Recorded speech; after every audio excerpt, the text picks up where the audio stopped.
ইরানে হামাস নেতা হানিয়া হত্যায় জড়িত নয় যুক্তরাষ্ট্র, আগে থেকে ছিল না কোনো তথ্য। দাবি ব্লিংকেনের। প্রতিশোধমূলক হামলা হলে দেয়া হবে কড়া জবাব, হুঁশিয়ারি নেতানিয়াহু।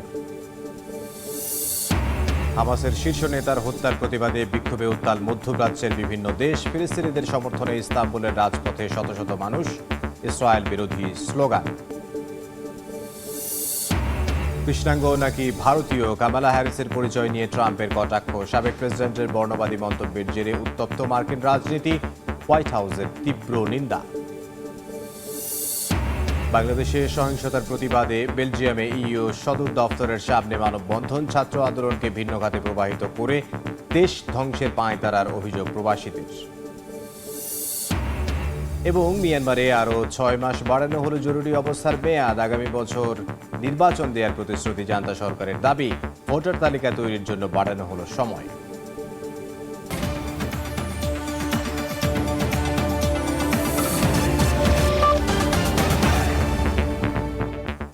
আন্তর্জাতিক সময়ের সঙ্গে আছি আমি ইমদাদুল হক। হামাস প্রধান ইসমাইল হানিয়ার হত্যাকাণ্ডের পেছনে জড়িত নয় বাইডেন প্রশাসন। বুধবার গণমাধ্যমে দেয়া এক সাক্ষাৎকারে এমন মন্তব্য করেন মার্কিন পররাষ্ট্রমন্ত্রী অ্যান্টনি ব্লিংকেন। হানিয়া হত্যাকাণ্ডের বিষয়ে যুক্তরাষ্ট্রের কাছে আগে থেকে কোনো তথ্যও ছিল না বলে দাবি তার। একই সঙ্গে গাজায় যুদ্ধবিরতির ওপর গুরুত্ব আরোপ করেন অ্যান্টনি ব্লিংকেন।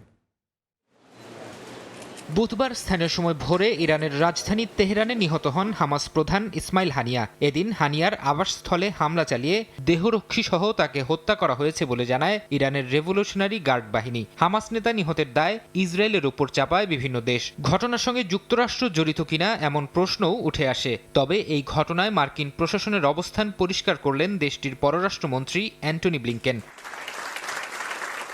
সিঙ্গাপুর সফরে থাকা ব্লিংকেন বুধবার স্থানীয় গণমাধ্যমে সাক্ষাৎকার দেন। এ সময় তিনি জানান, হামাস প্রধান ইসমাইল হানিয়ার হত্যাকাণ্ডের পেছনে বাইডেন প্রশাসন জড়িত নয়। এমনকি এ বিষয়ে যুক্তরাষ্ট্রের কাছে আগে থেকে কোনো তথ্য ছিল না বলেও জানান মার্কিন পররাষ্ট্রমন্ত্রী। তবে হামাস প্রধান নিহতের পর যুদ্ধবিরতির আলোচনা মুখ থুবড়ে পড়বে কিনা এমন প্রশ্নের কোনো জবাব দেননি মার্কিন পররাষ্ট্রমন্ত্রী। যদিও হামাস নেতা হত্যা ইস্যুর চেয়েও গাজায় যুদ্ধবিরতিকেই বড় করে দেখার কথা জানান অ্যান্টনি ব্লিংকেন। ফরহাদ চৌধুরী, সময় সংবাদ। ইরানের তেহরানের ইসমাইল হানিয়া ও বৈরুতে হিজবুল্লাহর এক শীর্ষ নেতা নিহতের ঘটনায় প্রতিশোধমূলক হামলার আশঙ্কা করছে ইসরায়েল। প্রধানমন্ত্রী বিনিয়ামিন নেতানিয়াহুর হুঁশিয়ারি, যে কোনো ধরনের আগ্রাসনের কঠোর জবাব দেবে তাঁর দেশ। হামাস নেতা ইসমাইল হানিয়া নিহতের কয়েক ঘন্টা পর টেলিভিশনে দেয়া ভাষণে এমন হুঁশিয়ারি দিয়েছেন নেতানিয়াহু। এ সময় হানিয়া হত্যার বিষয়ে কিছু উল্লেখ না করলেও ইসরায়েলি প্রধানমন্ত্রী বলেন, লক্ষ্য অর্জন না হওয়া পর্যন্ত হামাস, হাউথি ও হিজবুল্লাহর বিরুদ্ধে লড়াই অব্যাহত থাকবে। তেহরানে হামাসের রাজনৈতিক শাখার প্রধান ইসমাইল হানিয়া হত্যার পর উত্তপ্ত মধ্যপ্রাচ্য দেখা দিয়েছে আঞ্চলিক যুদ্ধের শঙ্কা। এমন পরিস্থিতির মধ্যেই বুধবার জাতির উদ্দেশ্যে ভাষণ দিলেন ইসরায়েলি প্রধানমন্ত্রী বিনিয়ামিন নেতানিয়াহু। হানিয়ার পাশাপাশি বৈরুতে হামলায় নিহত হয়েছেন হিজবুল্লাহর এক শীর্ষ নেতাও। দুটি ঘটনাই ইরানকে ক্ষিপ্ত করে তুলতে পারে বলেও আশঙ্কা নেতানিয়াহুর। বলেছেন, এ অবস্থায় কেউ প্রতিশোধমূলক হামলা চালালে ইসরায়েলও সেটির উপযুক্ত জবাব দিতে প্রস্তুত। গত কয়েকদিনে শত্রুদের বিষদাঁত ভেঙে ফেলা হয়েছে উল্লেখ করে নেতানিয়াহু বলেন, ইসরায়েল এখন 3টি ফ্রন্টে লড়াই চালিয়ে যাচ্ছে। শত্রুদের বিভিন্ন অবস্থানে হামলার কথা উল্লেখ করলেও ইসমাইল হানিয়াকে হত্যার বিষয়ে কোনো মন্তব্য করেননি তিনি। ইসরায়েলের নাগরিকদের আমি বলতে চাই, আগামী দিনগুলো খুবই চ্যালেঞ্জিং। এজন্য প্রস্তুত থাকতে হবে। বৈরুতে হামলার পর বিভিন্ন জায়গা থেকে হুমকির খবর আসছে। আমরা যে কোনো হুমকির বিরুদ্ধে ঐক্যবদ্ধ থাকব। যুদ্ধের শুরু থেকেই আমি পরিষ্কারভাবে বলে আসছি, আমাদের এই লড়াই ইরানের প্রক্সি বাহিনীর বিরুদ্ধে, এই লড়াই সন্ত্রাসীদের ক্ষেপণাস্ত্রের বিরুদ্ধে। এদিকে হামাস প্রধান হানিয়াকে সরাসরি ক্ষেপণাস্ত্র হামলার মাধ্যমে হত্যা করা হয়েছে বলে নিশ্চিত করেছেন গোষ্ঠীটির এক জ্যেষ্ঠ নেতা। তেহরানে সংবাদ সম্মেলনে হামাসের উপপ্রধান খলিল আল হায়া বলেন, ক্ষেপণাস্ত্র সরাসরি হানিয়ার শরীরে গিয়ে আঘাত হানে। রুমের দরজা, জানালা এবং দেয়াল কোনো কিছুরই অস্তিত্ব নেই বলেও জানান তিনি। রবিউল ইসলাম আওলাদ, সময় সংবাদ। ইসমাইল হানিয়াকে হত্যার প্রতিবাদ ও হামাসের প্রতি সংহতি জানিয়েছে বিশ্বের বিভিন্ন দেশে। বিক্ষোভ হয়েছে। তুরস্কের ইস্তাম্বুলে ফিলিস্তিনের জাতীয় পতাকা হাতে বিক্ষোভ করেন কয়েকশো ফিলিস্তিনি সমর্থক। এ সময় হানিয়াকে গুপ্ত হত্যার তীব্র নিন্দা জানান তারা। বিক্ষোভ হয়েছে তিউনিসিয়া, পাকিস্তান সহ আরও বেশ কয়েকটি দেশে। ফিলিস্তিন ঘিরে এতদিন ইসরায়েল আর হামাসের মধ্যে যুদ্ধ চললেও ইসমাইল হানিয়া নিহতের পর যুদ্ধের বারুদ গোটা মধ্যপ্রাচ্যে ছড়িয়ে পড়ার শঙ্কা দেখা দিয়েছে। ক্ষোভে ফুঁসছে মধ্যপ্রাচ্যের দেশগুলোর সাধারণ মানুষও। হামাস নেতা হানিয়াকে হত্যার প্রতিবাদে বুধবার তুরস্কের ইস্তাম্বুলের রাস্তায় নামেন কয়েক হাজার মানুষ। ফিলিস্তিনের জাতীয় পতাকা হাতে হত্যাকাণ্ডের তীব্র প্রতিবাদের পাশাপাশি হামাসের প্রতি সংহতি জানান তারা। বিক্ষোভকারীরা বলেন, ইসরায়েল মধ্যপ্রাচ্যে শান্তি চায় না বলেই কাপুরুষোচিত হামলা চালিয়েছে। হানিয়াকে হত্যার খবর ছড়িয়ে পড়ে প্রতিবাদে তিউনিসিয়ার রাস্তায় নামেন শত শত মানুষ। এ সময় ইসরায়েল বিরোধী ব্যানার ও প্ল্যাকার্ড হাতে বিভিন্ন স্লোগান দেন তারা। হানিয়াকে হত্যার মাধ্যমে কাপুরুষের পরিচয় দিয়েছে জায়নবাদী নেতানিয়াহু। ফিলিস্তিনিদের প্রতি আমাদের সমর্থন অব্যাহত থাকবে। আমাদের ভাইয়ের প্রতিরোধে তারা অবশ্যই ব্যর্থ হবে। বিজয় অর্জন না হওয়া পর্যন্ত এই লড়াই চলবে। লেবাননেও হানিয়া হত্যার প্রতিবাদে বিক্ষোভ হয়েছে। বিক্ষোভ দেখা গেছে পাকিস্তানের বন্দর নগরী করাচিতেও। রবিউল ইসলাম আওলাদ, সময় সংবাদ। ইরানের পরমাণু কর্মসূচির কারণে অস্তিত্ব সংকটের মুখে পড়তে পারে ইসরায়েল। তাই দীর্ঘদিন ধরে দা কুমড়া সম্পর্ক তেল আবিব তেহরানে। অতীতে বেশ কয়েকবার ইরানকে পঙ্গু করে দেওয়ার চেষ্টা করে ইসরায়েল। ড্রোন হামলা, সাইবার অ্যাটাক, বিজ্ঞানীদের হত্যা সহ গোপন তথ্য চুরির মতো ঘটনাও ঘটায় দখলদাররা। দীর্ঘদিন ধরেই বৈরী সম্পর্ক ইরান ইসরায়েলের। তেহরানের পরমাণু কর্মসূচি থামানোর চেষ্টায় কোনো কমতি রাখেনি তেল আবিব। ইতিহাস বলছে, অতীতে বেশ কয়েকবার ইরানের ড্রোন হামলা, সাইবার অ্যাটাক, বিজ্ঞানীদের হত্যাসহ গোপন তথ্য চুরির মতো ঘটনা ঘটিয়েছে ইসরায়েল। সেপ্টেম্বরের মধ্যে 14টি পারমাণবিক স্থাপনায় 30,000 কম্পিউটার আক্রান্ত হয়। ভাইরাস আক্রমণের জন্য তেল আবিবের পাশাপাশি তাদের মিত্র ওয়াশিংটনকেও দায়ী করে তেহরান। 2012 সাল ইরানে বোমা বিস্ফোরণে প্রাণ হারান পরমাণু বিজ্ঞানী এবং দেশটির ইউরেনিয়াম সমৃদ্ধকরণ গবেষণা কেন্দ্রের একটি বিভাগের দায়িত্বে থাকা মোস্তফা আহমাদি রোশান। একই বছর এপ্রিলে ইরান ওয়াইপার নামক একটি ম্যালওয়্যার দেশটির জ্বালানি মন্ত্রণালয়ের পাশাপাশি ন্যাশনাল ইরানিয়ান অয়েল কোম্পানির মালিকাধীন কম্পিউটারের হার্ড ড্রাইভ থেকে সব তথ্য মুছে দেয়। সে সময় ওয়াশিংটন পোস্টের প্রতিবেদনে বলা হয়, ইসরায়েল ও যুক্তরাষ্ট্র এই ভাইরাসটিকে গোয়েন্দা তথ্য সংগ্রহের জন্য ব্যবহার করেছে। বরাবরের মতো এসবের দায় স্বীকার করেনি ইসরায়েল। 2018 সালের শুরুর দিকে ইসরায়েলের গোয়েন্দা সংস্থা মোসাদ তেহরানের একটি স্থাপনায় অভিযান চালিয়ে পারমাণবিক সংরক্ষণাগার থেকে তথ্য চুরি করে। এপ্রিলে ইসরায়েলি প্রধানমন্ত্রী বিনিয়ামিন নেতানিয়াহু ঘোষণা করেন, তেহরানের 1 লাখ গোপন ফাইল আবিষ্কার করেছে তেল আবিব, যেখানে পারমাণবিক অস্ত্র কর্মসূচি না থাকার বিষয়ে মিথ্যাচার করেছে ইরান। 2020 সালের মে মাসে ইরানের দক্ষিণ উপকূলে শহীদ রাজাই বন্দরে সামুদ্রিক ট্রাফিক নিয়ন্ত্রণকারী কম্পিউটারগুলো সাইবার আক্রমণের শিকার হয়। দীর্ঘ সময় অপেক্ষা করতে হয় জাহাজগুলোকে। ওই হামলায় ইসরায়েলের জড়িত থাকার কথা জানায় ওয়াশিংটন পোস্ট, যদিও এর দায় স্বীকার করেনি তেল আবিব। একই বছর নভেম্বরে তেহরানের বাইরে একটি রাস্তার পাশে গুলিতে নিহত হন বিশিষ্ট পরমাণু বিজ্ঞানী মোহসেন ফাখরিজাদেহ। এবারও সন্দেহের তীর ইসরায়েলের দিকেই। 2022 ফেব্রুয়ারিতে ইরানের একটি মনুষ্যবিহীন বিমানবাহী গাড়িতে হামলা চালায় ইসরায়েল। পরে এ ঘটনার দায় স্বীকারও করেন ইসরায়েলের তৎকালীন প্রধানমন্ত্রী নাফতালি বেনেট। 2022 সালের মে মাসে বিস্ফোরক বোঝাই ড্রোন দিয়ে তেহরানের দক্ষিণ পূর্ব পার্চিন সামরিক কমপ্লেক্সে আঘাত হানা হয়। এতে নিহত হন এক প্রকৌশলী, ক্ষতিগ্রস্ত হয় একটি ভবন। একই মাসে ইসলামিক রেভলিউশনারি গার্ড কর্পস IRGCর কর্নেল হাসান সৈয়দ খোদাই তেহরানের নিজ বাসার বাইরে গুলিবিদ্ধ হন। ইরানের সুপ্রিম ন্যাশনাল সিকিউরিটি কাউন্সিলের সদস্য মাজিদ মিরাহমাদি এই হত্যাকাণ্ডটির জন্য দায়ী করেন তেল আবিবকে। গেল বছর জানুয়ারিতে ইরানের ইসফান শহরের একটি সামরিক স্থাপনায় ইসরায়েল বেশ কয়েকটি আত্মঘাতী ড্রোন হামলা চালালেও তা ব্যর্থ হয়। আর সবশেষ তেহরানের একটি হামলায় নিহত হলেন ফিলিস্তিনের স্বাধীনতাকামী সংগঠন হামাসের প্রধান ইসমাইল হানিয়া। হামলার পেছনে জায়নবাদীরা দায়ী বলে দাবি করেছে সংগঠনটি। মৌসুমীর সাথেই সময় সংবাদ। আন্তর্জাতিক সময় আরও থাকছে। ওয়াশিংটন সিউলের যৌথ মহড়াকে কেন্দ্র করে কোরীয় উপদ্বীপে তীব্র উত্তেজনা, যুদ্ধের জন্য প্রস্তুত পিয়ংইয়ং, বললেন কিম। হুমকি মোকাবিলায় সতর্ক দক্ষিণ কোরিয়া।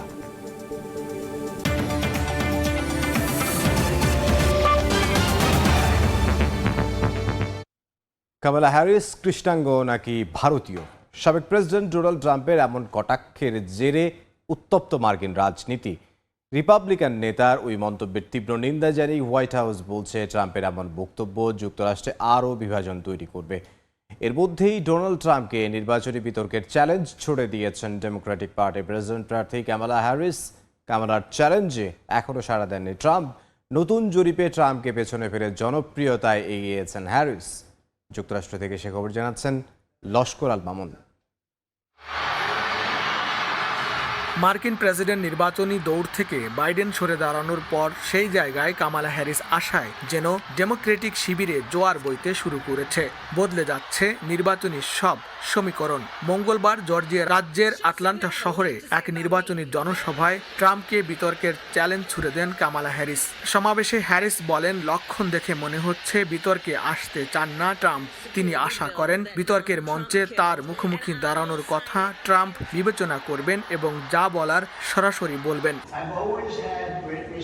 নির্বাচনের পূর্বে যুক্তরাষ্ট্রের প্রধান দুই দল ডেমোক্রেটিক ও রিপাবলিকান পার্টির দুই প্রার্থীর ৩ দফা মুখোমুখি বিতর্ক হওয়ার কথা থাকলেও বাইডেনের জায়গায় কামালা হ্যারিস আশায় পরবর্তী বিতর্ক নিয়ে দেখা দিয়েছে অনিশ্চয়তা।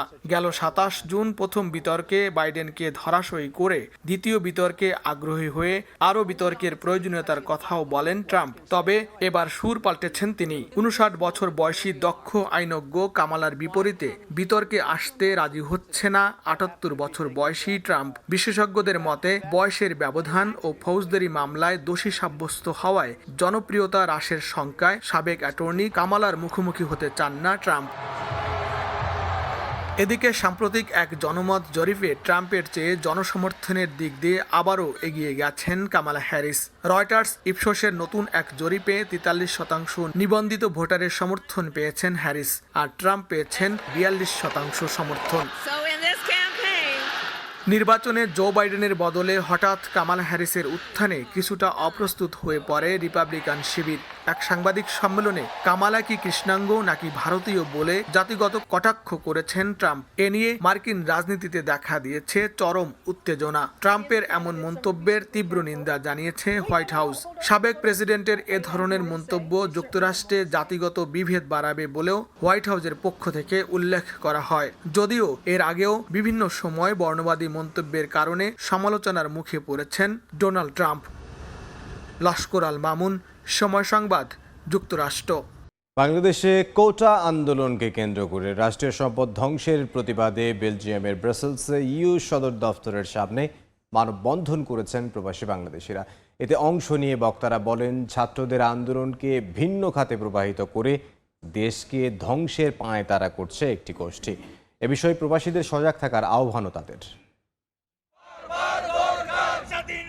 সম্প্রতি কোটা সংস্কার আন্দোলনকে কেন্দ্র করে নাশকতাকারীদের হামলায় দেশের সম্পদ নষ্টের প্রতিবাদে বেলজিয়ামের রাজধানী ব্রাসেলসে মানববন্ধন হয়েছে। মানববন্ধনে অংশগ্রহণকারীরা বলেন, ছাত্রদের আন্দোলনকে সুকৌশলে ভিন্ন খাতে প্রবাহিত করেছে একটি গোষ্ঠী। বেলজিয়াম আওয়ামী লীগের উদ্যোগে বাংলাদেশের যে সহনশীলতা চলতেছে তার বিরুদ্ধে আমরা এখানে মানববন্ধন করছি। নিরীহ ছাত্রদেরকে ব্যবহার করে যেই জঙ্গি গোষ্ঠী আজকে দেশে নৈরাজ্য সৃষ্টি করতেছে, আমরা তাদের বিরুদ্ধে প্রতিবাদ জানাচ্ছি। বয়কট টেরোরিজম এবং বয়কট বিএনপি জামাত, এই স্লোগান নিয়ে আমরা এখানে এসেছি। যে আওয়ামী লীগ বাংলাদেশের জন্ম দিয়েছে, সেই আওয়ামী লীগের বিরুদ্ধে স্বাধীনতা বিরোধী চক্র যারা আমাদের স্বাধীনতাকে ৭১ গলা টিপে হত্যা করার চেষ্টা করেছিল, তারা আবার নতুন করে মেতে উঠেছে, ষড়যন্ত্র করছে।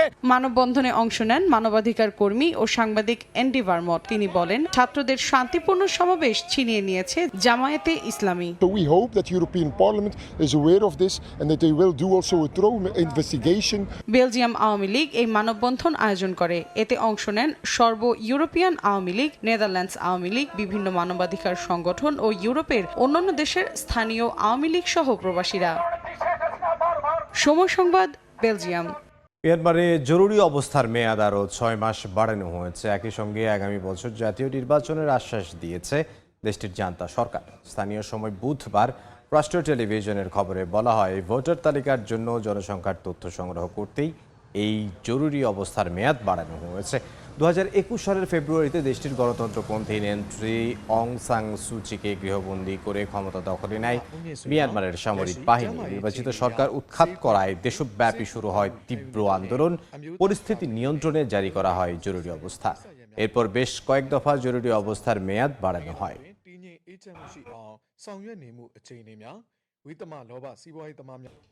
ভারতের কেরালায় ভূমিধসের ঘটনায় মৃতের সংখ্যা দাঁড়িয়েছে 167 জনে। এখনও নিখোঁজ রয়েছেন 190 জনের বেশি। নিখোঁজদের উদ্ধারে চলছে অভিযান। আহতদের ভর্তি করা হয়েছে হাসপাতালে। এরই মধ্যেই নতুন করে ভারী বৃষ্টির সতর্কতা জারি করেছে স্থানীয় আবহাওয়া অফিস।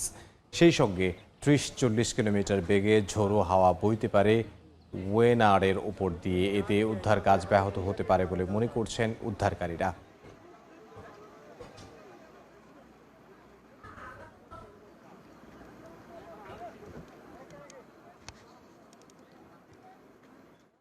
এদিকে ভারী বৃষ্টিতে বিপর্যস্ত ভারতের নয়াদিল্লি। বৃষ্টিজনিত দুর্ঘটনায় অন্তত 2 জনের মৃত্যু হয়েছে। এছাড়াও আহত হয়েছেন আরও বেশ কয়েকজন।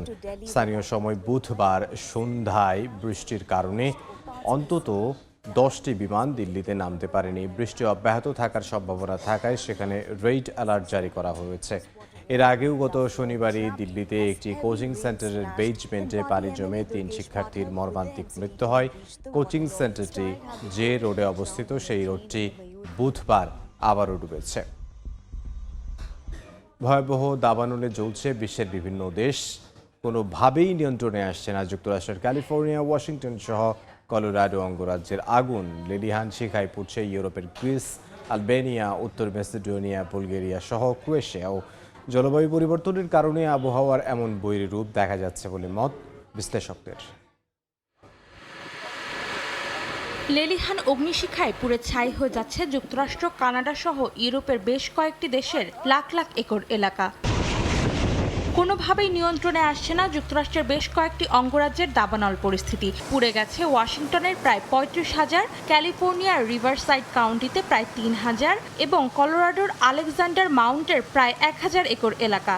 আগুন নিয়ন্ত্রণে কাজ করছে হাজার হাজার দমকল কর্মী। দাবানল নিয়ন্ত্রণে হেলিকপ্টার থেকে দেয়া হচ্ছে পানি, কিন্তু শুষ্ক ও রুক্ষ আবহাওয়ার কারণে নিয়ন্ত্রণের বদলে আরও বেশি এলাকা জুড়ে ছড়িয়ে পড়ছে আগুন।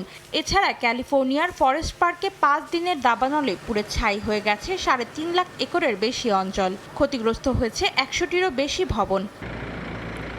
এদিকে সোমবার থেকে দাবানল শুরু হয়েছে গ্রিসের দ্বিতীয় বৃহত্তম দ্বীপ ইভিয়াতে। প্রবল বাতাসের বেগে আগুন ছড়িয়ে পড়ায় নিয়ন্ত্রণে হিমশিম খাচ্ছে দমকল কর্মীরা। কাজ করছে 13টি হেলিকপ্টার সহ 200 জনের বেশি দমকল কর্মী।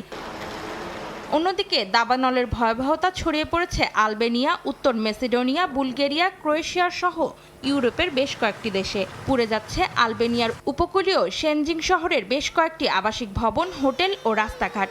নিয়ন্ত্রণহীন দাবানলে ছাই হয়ে যাচ্ছে ক্রোয়েশিয়ার পাইন বনের প্রায় 450 হেক্টর এলাকা। পুড়ে গেছে উত্তর মেসিডোনিয়ার প্রায় অর্ধশত বাড়ি। বিচ্ছিন্ন হয়ে গেছে বিদ্যুৎ ও মোবাইল পরিষেবা।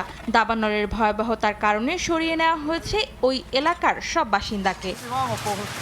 অন্তরা সেন, সময় সংবাদ। দক্ষিণ কোরিয়া ও যুক্তরাষ্ট্রের যৌথ সামরিক মহড়াকে কেন্দ্র করে কোরীয় উপদ্বীপে তীব্র উত্তেজনা দেখা দিয়েছে। উত্তর কোরিয়ার নেতা কিম জং উন একে যুদ্ধের প্রস্তুতি হিসেবে দাবি করলেও দক্ষিণ কোরিয়া বলছে যে কোনো বিপজ্জনক পরিস্থিতি মোকাবিলায় করা হচ্ছে এ মহড়া। একের পর এক গুলি চালাচ্ছেন সেনা সদস্যরা। সাজোয়া যান দিয়ে নির্দিষ্ট জায়গায় ছোড়া হচ্ছে গোলা। আকাশে উঠছে যুদ্ধ বিমান ও হেলিকপ্টার। বুধবার সিউলের উত্তরাঞ্চলে যৌথ সামরিক মহড়া চালায় দক্ষিণ কোরিয়া ও মার্কিন সেনারা। যে কোনো পরিস্থিতি মোকাবিলার প্রস্তুতির অংশ হিসেবেই এই মহড়া চালানো হচ্ছে বলে জানিয়েছে দুই দেশের সেনাবাহিনী। যদি দক্ষিণ কোরিয়া ও মার্কিন যুক্তরাষ্ট্র এক হয় তবে যে কোনো লড়াই জেতার জন্য আমরা আত্মবিশ্বাসী। গত 22 জুলাই শুরু হওয়া এই মহড়া চলবে 3 আগস্ট পর্যন্ত। কোরীয় উপদ্বীপে উত্তর কোরিয়ার সঙ্গে চলমান উত্তেজনার মধ্যেই দুই দেশের এই মহড়া নিয়ে চলছে আলোচনা সমালোচনা। শুরু থেকেই এ ধরনের কর্মকাণ্ডের তীব্র নিন্দা জানিয়ে আসছে উত্তর কোরিয়া। দেশটির সর্বোচ্চ নেতা কিম জং উনের দাবি, যুদ্ধের প্রস্তুতির অংশ হিসেবেই সামরিক মহড়া চালাচ্ছে দক্ষিণ কোরিয়া ও যুক্তরাষ্ট্র। অর্জিতা শেজিন, সময় সংবাদ। আন্তর্জাতিক সময়ের শীর্ষ সংবাদ জানিয়ে দিচ্ছে আরও একবার। ইরানে হামাস নেতা হানিয়া হত্যায় জড়িত নয় যুক্তরাষ্ট্র, আগে থেকে ছিল না কোনো তথ্য, দাবি ব্লিংকেনের। প্রতিশোধমূলক হামলা হলে দেয়া হবে কড়া জবাব, হুঁশিয়ারি নেতানিয়াহুর। হামাসের শীর্ষ নেতার হত্যার প্রতিবাদে বিক্ষোভে উত্তাল মধ্যপ্রাচ্যের বিভিন্ন দেশ। ফিলিস্তিনিদের সমর্থনে ইস্তাম্বুলের রাজপথে শত শত মানুষ, ইসরায়েল বিরোধী স্লোগান। এবং কৃষ্ণাঙ্গ নাকি ভারতীয়, কামালা হ্যারিসের পরিচয় নিয়ে ট্রাম্পের কটাক্ষ। সাবেক প্রেসিডেন্টের বর্ণবাদী মন্তব্যের জেরে উত্তপ্ত মার্কিন রাজনীতি, হোয়াইট হাউসের তীব্র নিন্দা।